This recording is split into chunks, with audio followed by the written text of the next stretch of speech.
Welcome everyone. Today we're going to discuss the chapter 13, Women and Education.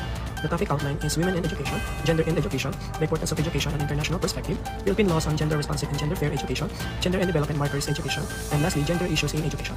The learning outcomes is the students' ability to define the core concepts of gender in education, the capacity to assess the global importance of women's education. Number 3, skill in identifying Philippine laws relevant to gender fair education. Number 4 is proficiency in articulating key gender issues prevalent in educational settings.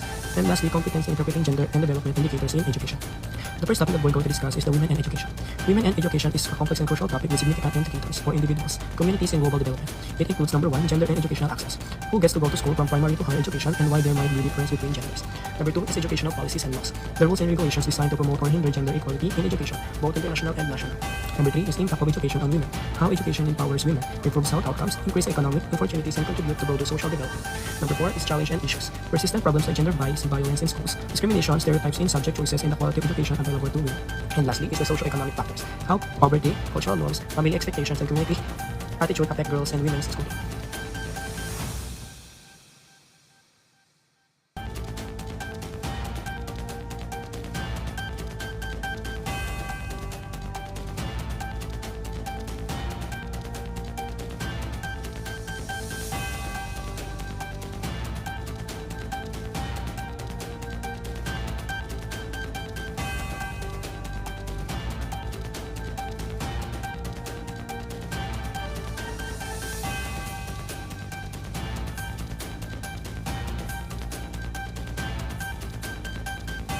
Good day everyone, my name is Gonzalo. The topic today I will discuss is the importance of education and international perspective. The Article 26 of the Universal Declaration of Human Rights established the fundamental rights to education for everyone. It mandates that elementary education be free and compulsory, while higher education must be equally accessible based on merit. Education as a tool for social transformation development goal. Access to primary education is one of the 8 Millennium Development Goals. Versus socialization power, aside from the family, school is the one and only formal institutions that nearly every individual must pass through. Next is cultural production. Schools do more than teach facts, they shape social norms and produce culture, determining whose voice are considered important or influential. Next is civic duty. Education teaches individuals the responsibilities within a society and helps define their personal potential. By the Beijing Platform for Action 1995 strategic goals, education is viewed as an essential tool for achieving equality, development, and peace.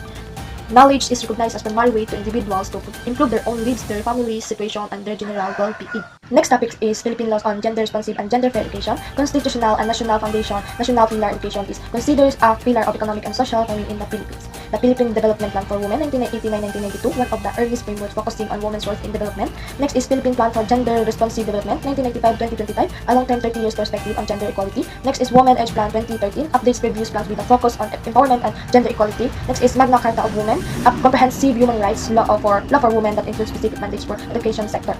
Implementation and guidelines needed for harmonized guidelines 2010, a handbook used to ensure gender is considered during the development, implementation, and monitoring of all projects, including educational ones.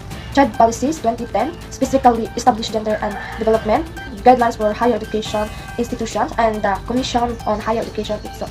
Next is gender fair system goals. This documents collective aim to eliminate discrimination and address specific gender issues within the school system, such as curriculum rights and career restrictions. Gender and development markers in educational are essential statistical tools and indicators that help us understand the state of gender equality within educational system. They are used to assess status, determine the current situation of males and females in education, looking at aspects like enrollment, completion rates, and subject choices. Track progress, monitor change over time to see if efforts to achieve gender equality are working and where improvements are being made. Identify disparities, highlight difference in equality between genders, such as gaps in access to education, academic performance, or opportunities for leadership. We have text notes and interesting dynamic in the Philippines. Girls may outperform boys in test scores and completion rates. This suggests that, at least in terms of academic achievement, it's staying